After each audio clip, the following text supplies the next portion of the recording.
क्या बिना तार के बिजली घर-घर भेजने की तकनीक विकसित हो चुकी है? और ऐसा कौन-सा पहला देश है जो ट्रायल कर रहा है? न्यूजीलैंड की सरकार और एमरोड नाम के एक स्टार्टअप के साथ मिलकर बिना तार के बिजली की आपूर्ति करने वाली एक परियोजनाओं पर तेजी से काम कर रही है। अगर यह पार्टनरशिप काम करती है, तो इससे बिना तार के बिजली सप्लाई करने का सपना पूरा हो सकता है। बिना तार के बिजली की सप्लाई की तकनीक का परीक्षण कर रहा है न्यूजीलैंड। परियोजना सफल रही तो दुनिया भर के देशों को बिजली के उलझे तारों से मुक्ति मिलेगी। न्यूजीलैंड के एक स्टार्टअप ने विकसित की है टेक्नोलॉजी। कल्पना कीजिए कि कभी आप सोकर उठे और आपके घर के सामने लगा बिजली का खंभा गायब हो।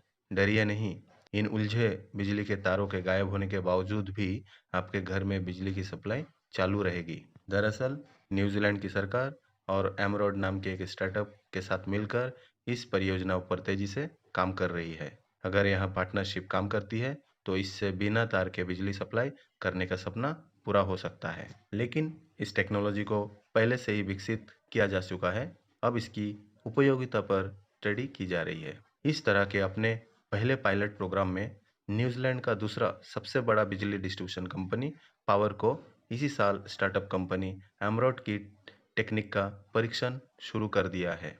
इन दोनों कंपनियों ने इस टेस्ट के लिए 130 फीट की एक प्रोटोटाइप वायरलेस एनर्जी इंफ्रास्ट्रक्चर को इंस्टॉल करने का योजना बनाया है। इसे संभव बनाने के लिए एमरोड ने रेक्टिफाइड एंटीना को विकसित किया है। इसे रेक्टिना नाम दिया गया है। इस एंटीना के जरिए ट्रांसमीटर एंटीना से भेजी जा रही बिजली के माइक्रोवेव को पकड़ा जा सकता है। बताया जा रहा है कि इस तरह की तकनीक न्यूजीलैंड के पहाड़ी इलाकों के लिए वरदान साबित हो सकती है। वायरलेस पावर ट्रांसमिशन टेक्निक विकसित एमरोड के संस्थापक ग्रेग कुशनर ने बताया कि लंबी दूरी की वायरलेस पावर ट्रांसमिशन के लिए वे एक टेक्निक विकसित कर चुके हैं। यह ऊर्जा के क्षेत्र में क्रांति लाने के साथ भविष्य भी हो सकता है। इस तरह की वायरलेस बिजली सप्लाई की पहली परिकल्पना मशहूर वैज्ञानिक निकोलस टेस्ला ने सबसे पहले की थी। 1890 के दशक में सबसे पहले टेस्ला ने ही बिना तार के पावर की सप्लाई की परिकल्पना की थी। इसके लिए उन्होंने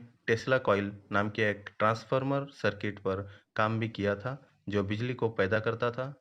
लेकिन वह यह साबित नहीं कर सके कि वह लंबी दूरी पर बिजली के एक बीम को नियंत्रित कर सकता है। अब इस स्टार्टअप कंपनी का कहना है कि टेस्ला ने जिस सपने को देखा था, हम उसे पूरा करने जा रहे हैं। है ना मजेदार? तो इस प्रकार के रोचक तत्वों को जानने के लिए हमारे इस चैनल को सब्सक्राइब करें और इसके जो नोटिफिकेशन बेल आइकन को क्लिक करें। धन्यवाद।